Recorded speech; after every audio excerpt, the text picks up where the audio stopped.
There, I'll trust you to trust me to finish the job now. So, while you are looking at the new ideology behind the term Biter Island Dead World, I've gone ahead and fully squared off the base. Now we can finally connect all Roboports into one giant network.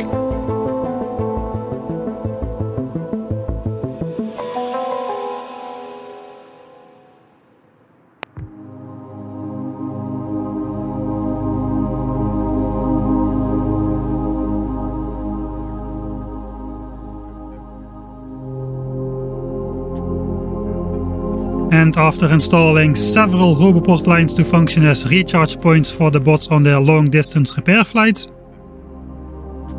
let me introduce you to the only fair way to continue this playthrough. Little Johnny's Redemption. Seeking revenge for his unjust death, Johnny's cousins shall be allowed to spit acid at our bots for the remainder of the game. Strong and smart bots will make it. The weak and dumb ones will die, together with whatever item they were carrying.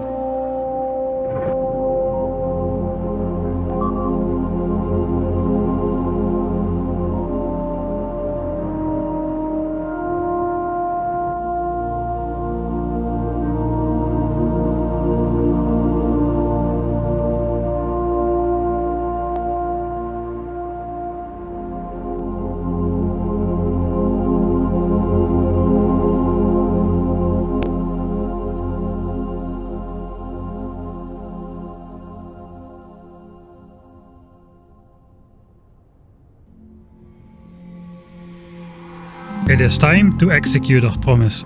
We shall separate our oil sources and only use the new, single crappy oil source to provide for our entire base's flamethrower defense. First we disconnect our original oil source and its buffer from the flamethrower defense, before we proceed to pump the former flamethrower fuel buffer back to be refined. And despite pumping for nearly 2 hours now, the single oil source still hasn't filled up these buffer tanks.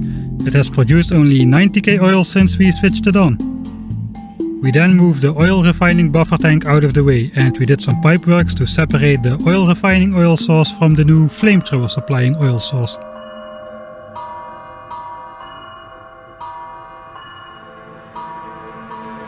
And finally we can connect the new crappy oil source to the flamethrower network. At the moment of connecting, there's 310k oil in the system. This is a total of these 5 tanks, the 4 near-full buffer tanks in the wall corners, and all of the oil in the many hundreds of connecting pipes and flamethrowers themselves. But this 310k figure is our benchmark. The entire flamethrower network around the entire base is now connected to this single crappy pump jack. Let's see if the oil buffer goes up or down from this point on.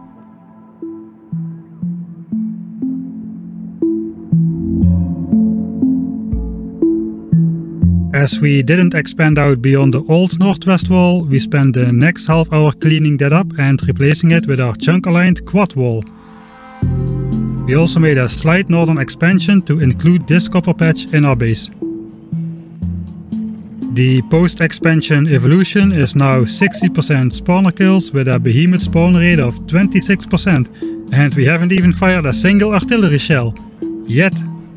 And while we did achieve our goal of squaring out the base to finally be able to have a normal Roboport network, we don't have all that many new resources to show for.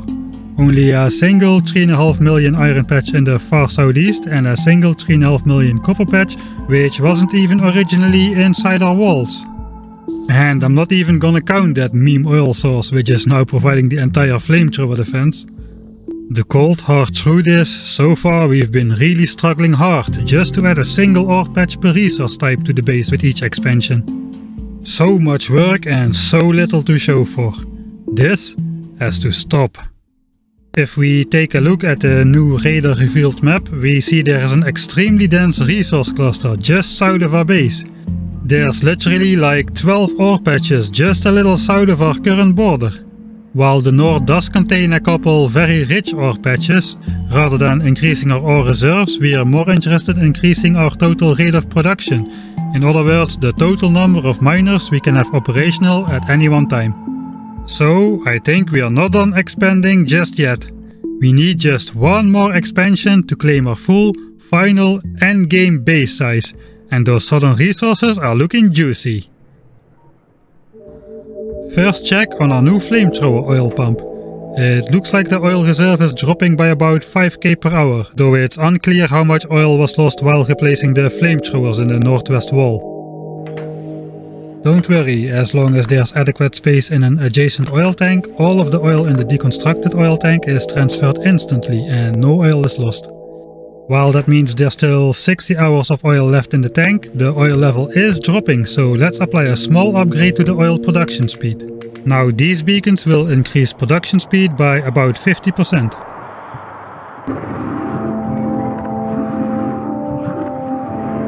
These bots have been reading Sun Tzu and learned that sometimes it is better to avoid battle altogether.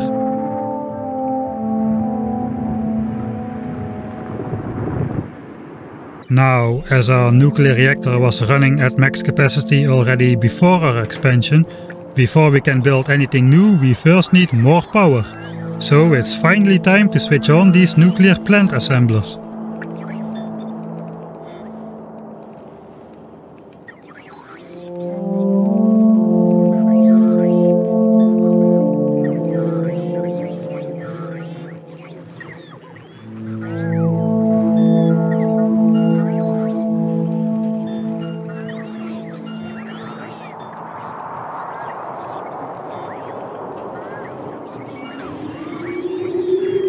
So we are finally getting back to the earlier riddle of the other important resource we captured. It was water. This specific stretch of water, to be more clear.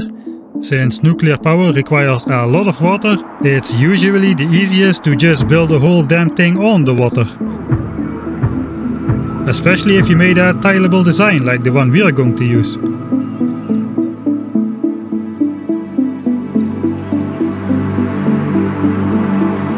And while the bots are placing all the landfill,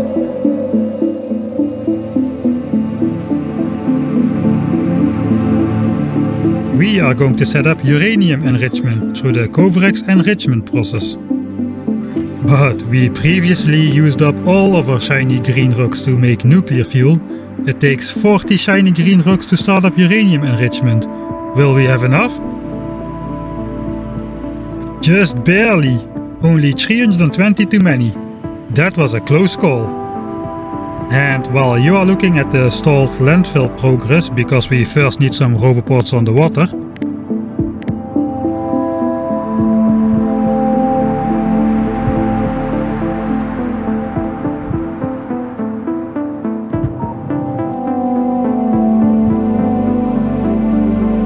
I've built a quick quad Kovarex uranium enricher here. I'll see myself out.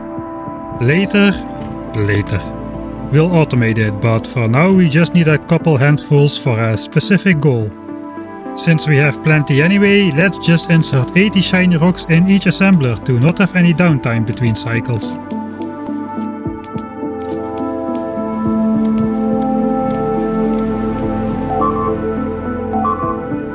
And while we're trying to enjoy looking at the first few cycles,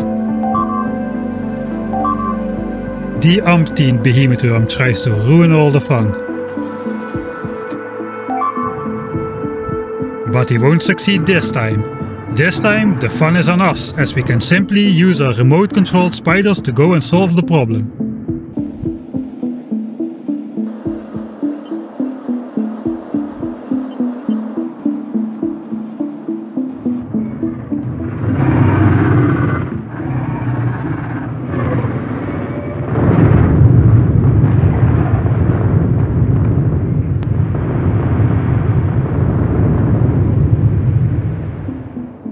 Thanks, Behemoth Worm, that was fun!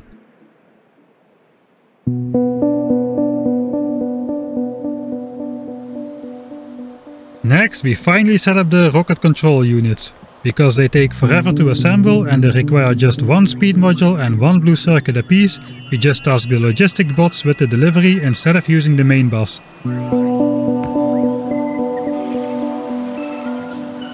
But why are we setting up RCUs now, you ask? Well, of course, to further progress in science, we need the wide space science specs through rocket launches, which means we need RCUs. Except we are not thinking about launching rockets just yet. These RCUs are for a different purpose. Well, after setting up the landfill, the cover hex enrichment and the RCUs, all we can do is wait for these processes to produce some of their stuff. So let's watch some watch a nice time lapse of the bots placing the landfill underwater.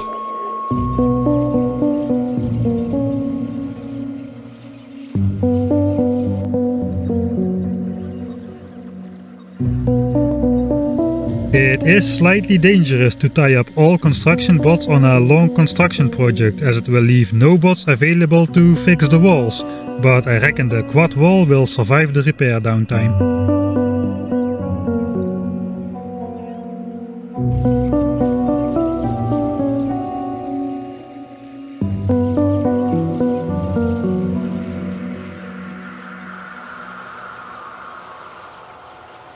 Well, the bots finished, but now they all moved into the temporary roboports on the new island. If we simply deconstruct those roboports, it removes all those bots from our network, as they won't simply relocate themselves, but instead they'll wait inside to be picked up by other bots and dumped into a chest. Yeah, it's dump. So we need a way to get them out of there and keep them in the network. Introducing the Bot Recaller 9000. We simply stamp this blueprint with 9000 pipes somewhere far from their current location, so that all construction bots in the entire network are called to duty to construct the pipes, emptying out all roboports, including those temporary ones. As soon as all the bots are airborne and far enough out, we cancel the pipe construction and we can now safely deconstruct these empty roboports, while all construction bots remain in the system.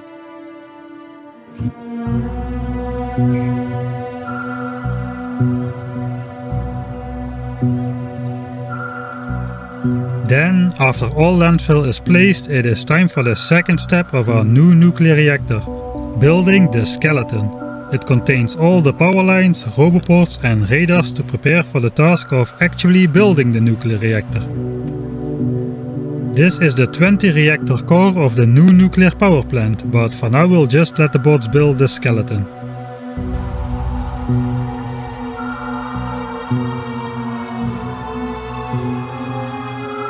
Now, this build is simply too large to be covered by an existing roboport network, so the skeleton includes its own self-extending roboport grid. Every time a new roboport is placed, a new planned roboport comes into range, until eventually both sides connect and the skeleton is fully built.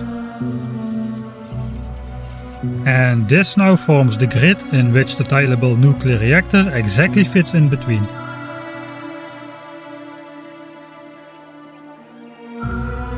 Of course, a 20-core nuclear reactor requires a lot of fuel, so we prepare a nuclear fuel setup which will start up by hand. This was not what we prepared uranium enrichment for, by the way. So let's just grab 100 uranium-235 from the general mining chests to start it up. There, that will produce the first 1000 fuel cells. The 20-core reactor will, however, once built, eat through 6 fuel cells per minute. So these 1000 fuel cells will not even be enough for 3 hours of runtime.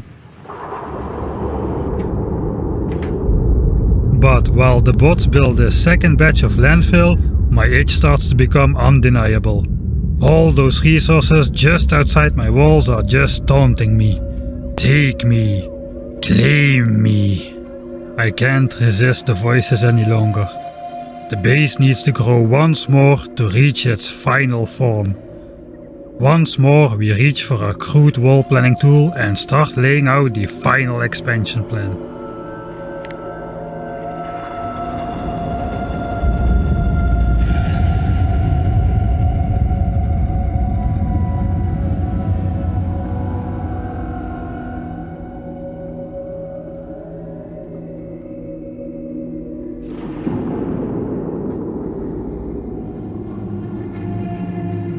So we load out the spiders a final time.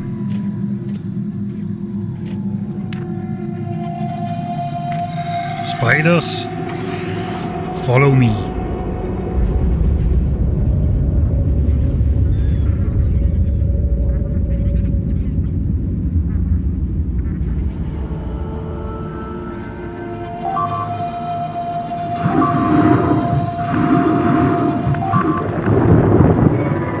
In the meantime, Johnny's Redemption is doing great work in avenging their fallen comrade.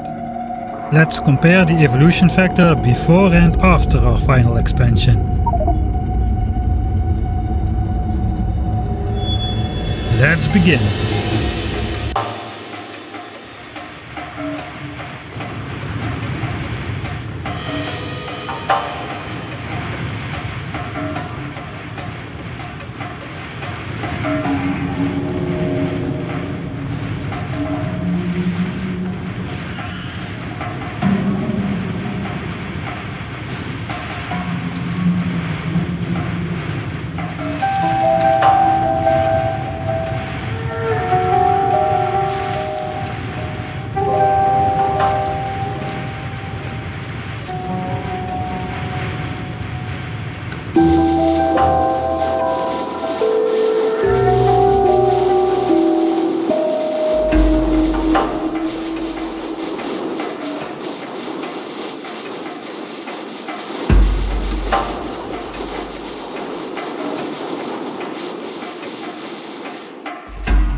We have found even more juicy resources to the south, and we may have overstretched a bit in the process. Or maybe not. Just look at the resource concentration down there. I can't even point them all out with my mouse. But it includes 3 real oil sources. Can you imagine? We've been running on our single crappy starter oil source for 63 hours now. Meanwhile, our spiders have completely run out of rockets. We'll send them back to the base to restock via logistics requests. While we start on the final wall.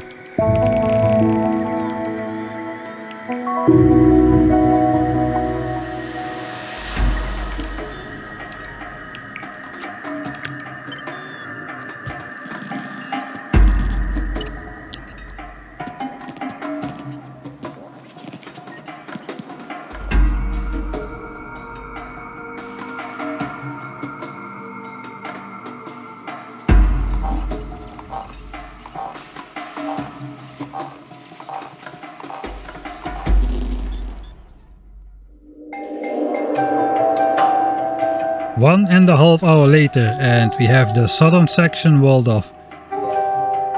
And for the first time we claimed a ton of resources inside of our borders.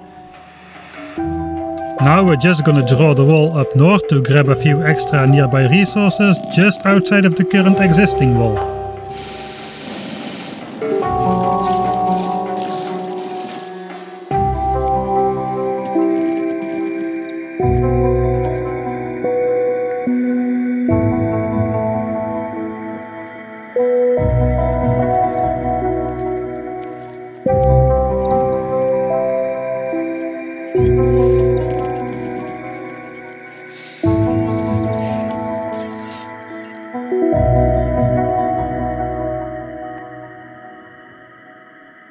And yet another 1.5 hours later we are ready for the final boss fight. In the right corner, the Doom Engineer riding Spider-Ben himself, supported by the Black Widow and the White Recluse, with a total number of 42 running legs. In the left corner, the behemoth hive mind Overlord, also known as Biterius Giganticus Flodus Endlessus, with a total number of a light year in plank length number of legs. Alright guys, here's the rules. No retreats and no repairs. Fight to the death until no enemy is left standing within the designated area. Understand? Okay. Keep it fair and square and... what am I saying? Use every dirty trick in and out of the MFN book. Fight!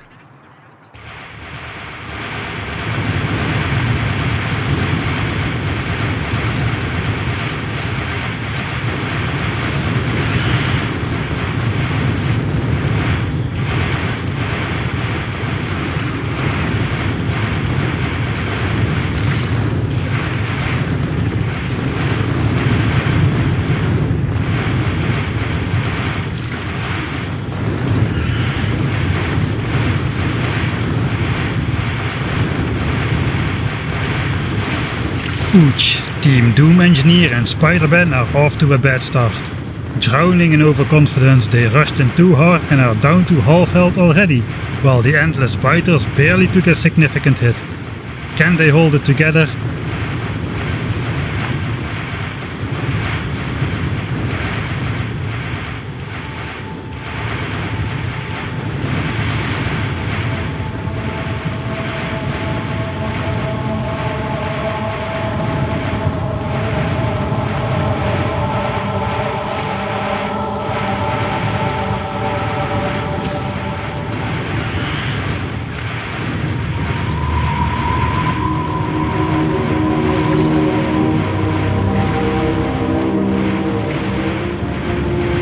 They change tactics, trying to outflank the biters. But how can one outflank an ocean? Well, you simply can't. There are just too many biters to outflank, and every acid bite they get in leads to unrecoverable damage on Spider-Ben, while the Endless Biters, well, they're endless. That's the whole battle plan. As darkness slowly falls, the end is near for Team Spider-Ben, while the biters still control a sizable corner of the arena. This is the final finale to rule them all. Who will come out on top?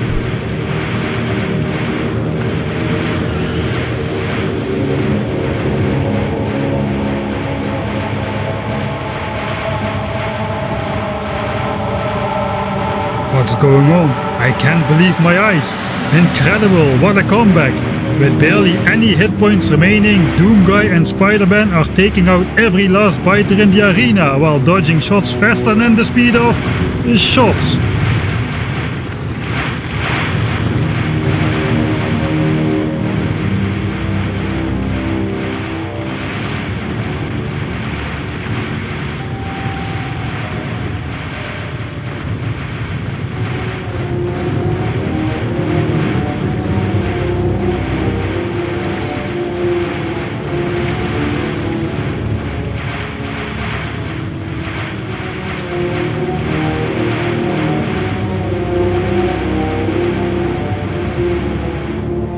Ladies and gentlemen, we've got a winner.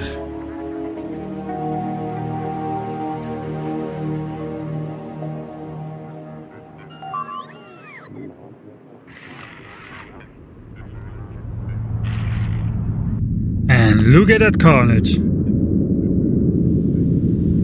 We victoriously complete the wall before coming to a grueling realization. This wall now defines our final endgame prison, from which we may never even attempt to escape. Yuck.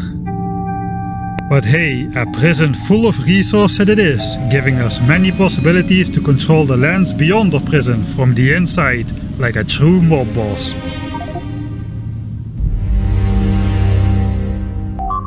Who dares to interrupt my victory speech?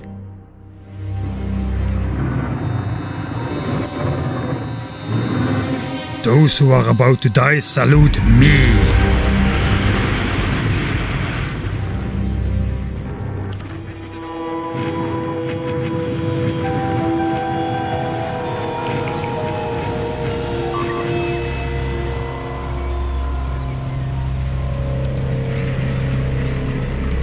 Anyway, all in all we have defeated over 250,000 enemies since the start of the game, including 12,000 worms, 14,000 spawners and a whopping 16,000 roaming behemoths. Both the highest kills and losses per minute were achieved in the very early game, believe it or not, when we had to build our initial base right in the middle of the biter nests, while the small biters flooded us non-stop.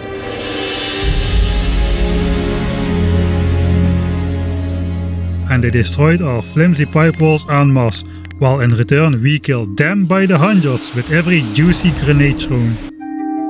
14,000 destroyed spawners now take account of 3/4 of the evolution factor, with the once so important time and pollution factor in the early and mid game respectively now being a non-factor. Due to the way evolution increase slows down dramatically as you get closer and closer to maxing out, we would have reached behemoths easily even without those factors. It wasn't cheap to claim these lands though. In the process we fired 75,000 explosive rockets. Construction bots topped the list of losses, a number of course inflated by the great works of Johnny's Redemption. Still, at this point in the game we couldn't care less about how many bots we lose. We won't even notice it. Well, for as long as they are not carrying the Mark III modules, that is.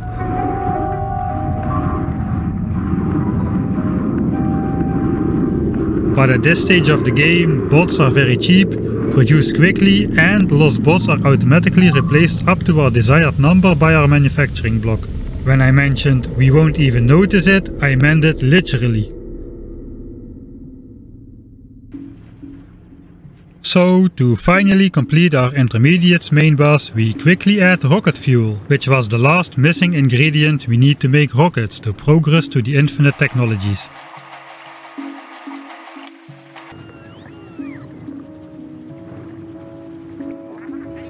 During the Dosh of Destruction, we acquired over 3,000 shiny green rocks. Now we are ready to utilize the secret plan. What will it be?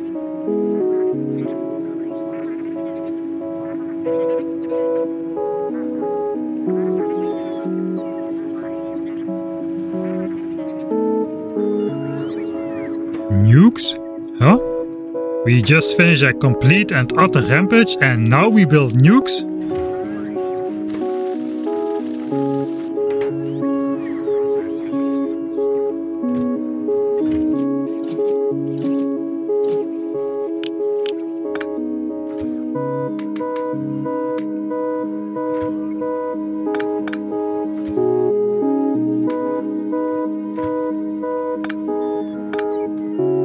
So we are gonna build a nuclear plant and feed it with nukes?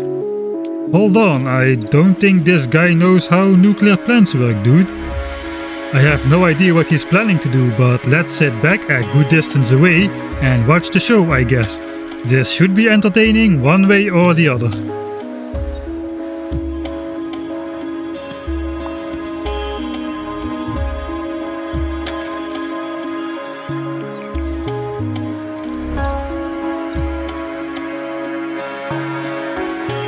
Oh, I guess I was wrong. He's going into debug explain mode again. Yeah, you see, we're all fans of the green power, but the landfill is not cooperating. Contrary to any natural landscape, it absorbs absolutely zero pollution.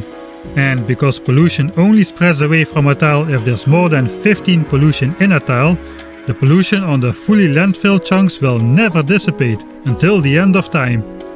This, of course, annoys me to no end. After experiencing this lingering pollution in my solar-powered megabase without being able to do anything about it, we're gonna solve the problem here with nukes. Let's demonstrate, Watson.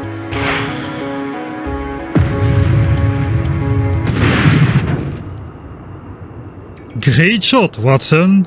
Great shot. Anyway, the keen eye will spot the nuked landfill now absorbs a minute quantity of pollution. Not much, only about 1/5 of a water tile, but still, infinitely as many times as unspoiled landfill. It will take a long time, but once our pollution cloud shrinks and the nuclear plant lies outside of our pollution cloud, the last lingering 15 pollution points, which will never spread and would normally remain on this chunk forever, now will dissipate in a mere 8 hours of game time. That's a lot, yes, but given that we are currently 68 hours in, I'd say we have a good chance of taking advantage of this mechanism. So, to summarize, devs, please change landfill and concrete to absorb a tiny amount of pollution by default, please. But for now, we just gotta prepare the lands by nuking all these chunks.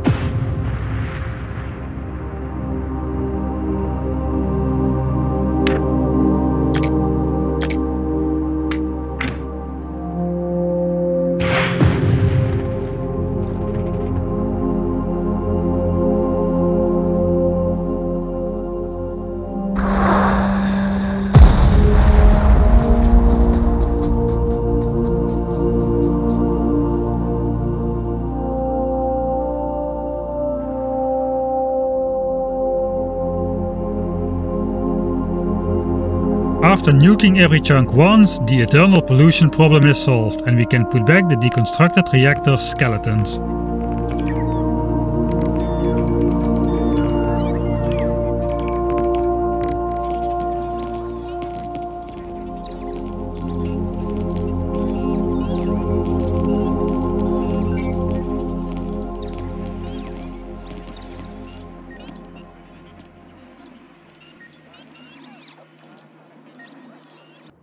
And now the land has been properly prepared, we can finally build a new, tileable nuclear reactor.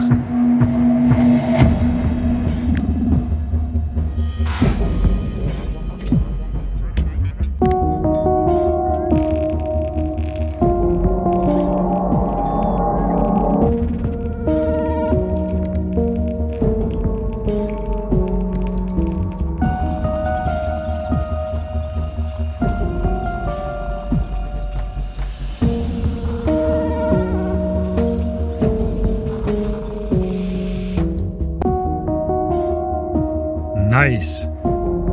Here's roughly how it works. Each set of 4 reactors is supported by 4 columns of heat exchangers, which in turn are each supplied by 2 offshore pumps. None of those water lines connect to each other, which simplifies fluid calculations. Well, hopefully. Each column of heat exchangers outputs steam, which is pumped into a column of steam turbines. Again, none of the steam pipes are interconnected. The whole nuclear plant is only 10 tiles wide, or the width of 2 reactors, and as such is tileable per block of 4 reactors, with each block working independent. We start off with 20 reactors, which can produce approximately 2.5 gigawatts of power. On this reactor we have no circuit conditions, nor other complicated stuff. We just don't care anymore if it burns through fuel at an abysmal efficiency, for the same reason we did care about it with our first reactor. We just want to plop the thing down and then spend as little time as possible worrying about it. So we just insert a full stack of nuclear fuel in each one, and each reactor's requester chest will demand another 500 fuel cells to be brought in as a buffer. So once we connect the plant back to the main Roboport network,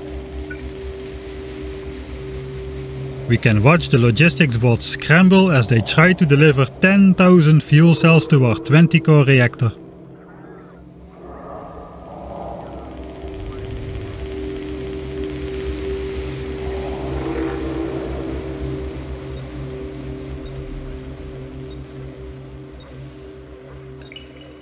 Soon the reactor is swarmed in logistics bots, and we see the first use of active provider chests, which force their contents to some other location in the logistics network.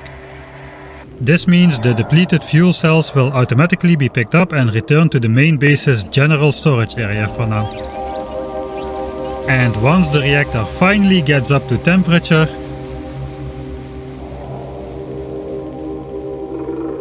our old overburdened starter nuclear plant is finally relieved.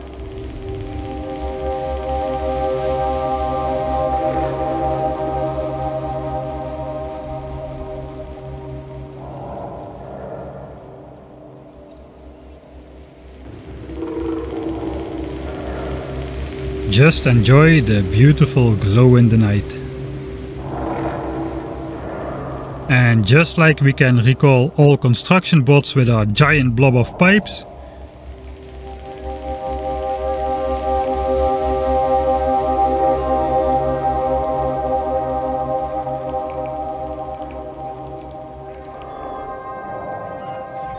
we can recall all logistics bots by forcing a transfer of tens of thousands of wood.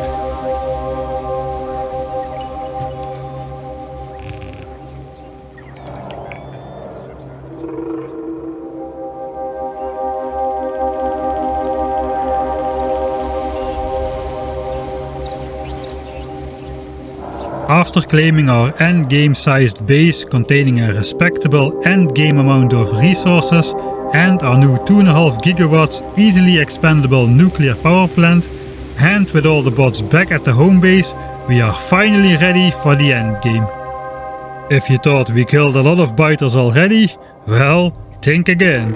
For every biter base we killed and every chunk of land we have conquered, new biters have appeared outside of our borders. Not only in the visible section of the map, but likely already present in the invisible game chunks far beyond our radar scan range. We've still got a lot of work to do and a lot of problems to solve. The only difference is, now we control the resources to do it. We are ready to start engineering our way to the promised world peace.